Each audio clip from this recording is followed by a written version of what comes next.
किशन एक किसान था और वो काफी गरीब था, पर फिर भी उसने कई सारी जमीनें किराए पर ली हुई थी और उन्हीं पर वो खेती किया करता था और फसल भी काफी अच्छी हो रही थी, जिस वजह से किशन की पत्नी राधा को भी उसकी मदद करवानी पड़ती है। ऐसे ही एक दिन राधा, मुझे खेत पर जाने के लिए लेट हो रहा है। आज खेत में मुझे धान लगाना है। तुम दोपहर को मेरा खाना बनाकर खेत में ही ले आना। बस किशन जी, बहुत हुआ।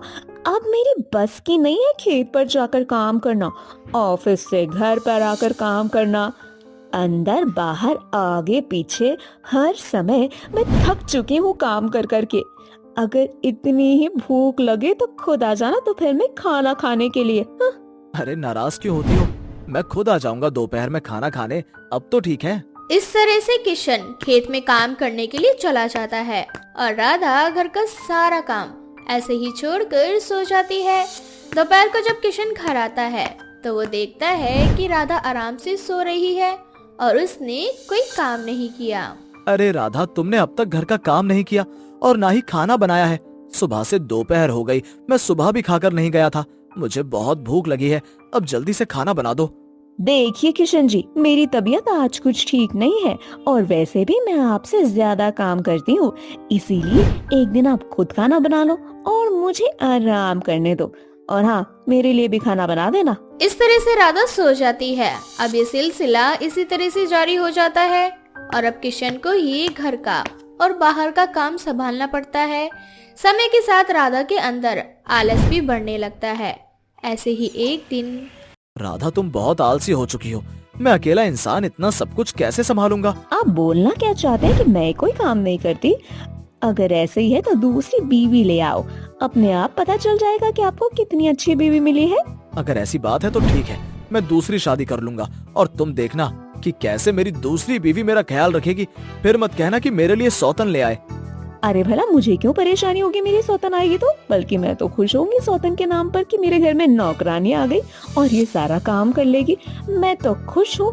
जाओ जाओ, ले आओ मेरी सौतन। राधा को जरा भी फर्क नहीं पड़ता कि किशन दूसरी शादी करने वाला है। बहुत जल्द किशन दूसरी शादी कर लेता है, ये सोचकर कि उसकी दूसरी बीवी उसका बहुत ख्याल रखेगी। और कुछ दिनों तक ऐसा होता ही है। पर जब उसकी दूसरी बीवी अंकिता अभी घर का काम करके थक जाती है तो राधा को देखकर वो भी आलसी बनने लगती है और उसका आलस से एक दिन किशन अंकिता से बोलता है, अगर मुझे पता होता कि मेरी दूसरी बीवी भी पहली बीवी की तरह बनेगी तो मैं दूसरी शादी कभी नहीं करता। मैंने सोचा था कि शायद तुम मेरा ख्याल रखोगी, पर आज मैं समझ चुका हूँ कि बीवियां अपने पति का ख्याल नहीं रखती बल्कि उनका दिमाग खाती हैं। इस तरह से किशन बिना कुछ खाए वहाँ से चला जाता है। अंकिता को किशन की ये बात बहुत बुरी लगती है और वो घर में बैठकर रोने लगती है। वहीं दूसरी ओर राधा आराम से सो रही होती है और रोती हुई अंकिता घर का सारा काम करती है। अंकिता काफी थक चुकी होती है। अब उसे खाना लेकर खेत भी जाना था, पर उसकी हिम्मत नहीं हो रही थी। पर फिर भी जैसे तैसे अंकिता हिम्मत करती है और जैसे ही घर से बाहर निकलती है कि तभी वहाँ एक बुढ़िया आ जाती है। अरे बेटा, मुझ भूखी को कुछ खाने को दे दो, मैं 2 दिनों से भूखी हूँ।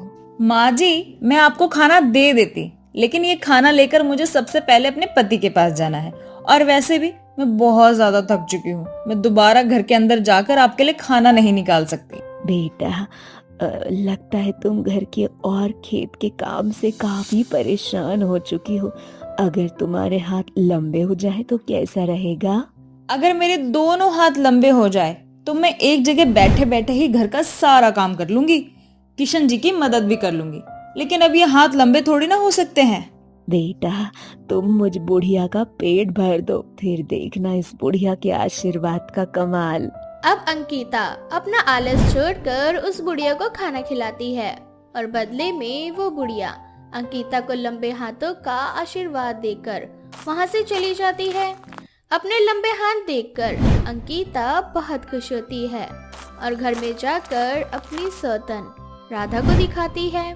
देख रही हो ना दीदी, मेरे लंबे हाथ। देखना, अब कभी भी किशन जी मुझसे नाराज नहीं होंगे और मैं एक जगह बैठे बैठे ही घर का सारा काम चुटकियों में कर लूंगी। इन लंबे हाथों की मदद से। अरे वाह, ये तो बहुत अच्छी बात है। अब तो मैं बस पूरे दिन बिस्तर पर पड़ी रहूंगी और काम खत्म करने के बाद तुम मेरा सर भी दबा देना। हाँ हाँ दीदी, अब तो मैं घर के सारे काम कर दिया करूंगी, आखिर मेरे हाथ लंबे जो हो चुके हैं। इस तरह से अंकिता अपने लंबे हाथों की मदद से घर का सारा काम कर लेती है और खुशी में अंकिता भूल जाती है कि वो किशन के लिए खाना नहीं लेकर गई। रात को जब किशन घर आता है तो वो चिल्लाने लगता है और जैसे ही अंकिता के लंबे हाथ देखता है उसकी बोलती बंद हो जाती है। क्या हुआ किशन जी, मेरी सौतन के लंबे हाथ देखकर आप डर गए क्या? अरे ये उस बुढ़िया के आशीर्वाद का कमाल है। अब देखो कैसे मेरी सौतन लंबे हाथों की मदद से सारे काम कर दिया करेगी। अब मुझे और मेरी सौतन को आपकी रोज की चिकचिकबाजी से छुट्टी मिलेगी। हाँ, अब होता भी बिल्कुल ऐसा ही है। अब अंकिता अपने लंबे हाथों की मदद से घर के सारे काम करती है और बहुत जल्द अंकिता को पता चलता है कि वो माँ बनने वाली है। राधा, देखो तुमने बहुत आराम कर लिया है, पर अब तुम्हारा फर्ज है कि तुम अपने लंबे हाथ वाली सौतन की मदद करो। अब वो माँ बनने वाली है, अब उसे आराम की जरूरत है। कुछ दिन तुम काम कर लेना।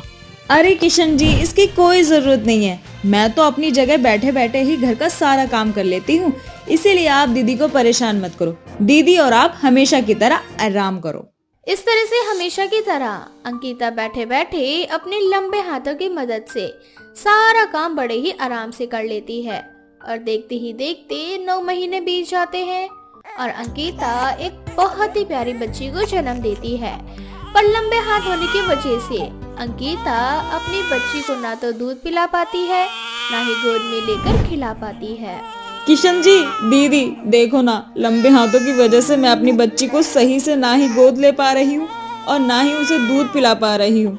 अगर इन लंबे हाथों की वजह से मेरी बच्ची दुख में रहेगी तो क्या फायदा इन हाथों का, मुझे नहीं चाहिए ऐसे लंबे हाथ। इस तरह से लाचार अंकिता अपने लंबे हाथों की वजह से अपनी बच्ची को सही से प्यार भी नहीं कर पाती और सारा प्यार उस बच्ची को राधा देती है। कुछ दिनों बाद वही बुढ़िया दोबारा किशन के घर आती है। उस बुढ़िया को देखते ही अंकिता फूट फूट कर रोने लगती है। अम्मा, मुझे लंबे हाथ नहीं चाहिए। इन लंबे हाथों की वजह से मैं अपना सारा काम तो कर लेती हूँ, लेकिन मैं अपनी बच्ची को बिल्कुल भी प्यार नहीं दे पा रही। लगता है अब तुम दोनों को समझ आ गया है कि आलस करना कितनी बुरी चीज है और भगवान हमें जो देता है बहुत ही सोच समझ कर देता है। अगर उन्होंने हमें 2 हाथ दिए हैं तो इसके पीछे कारण है, कारण। पर कोई बात नहीं, तुम्हें अपनी गलती का एहसास हो गया और तुम दोनों ही अब आलस त्यागना चाहती हो और अंकिता तुम अपने पहले जैसे हाथ चाहती हो। इसीलिए मैं तुम्हें आशीर्वाद देती हूँ कि तुम्हारे हाथ फिर से पहले की तरह हो जाए। और मैं यही देखने के लिए आई थी कि तुम्हें अकल आई या नहीं।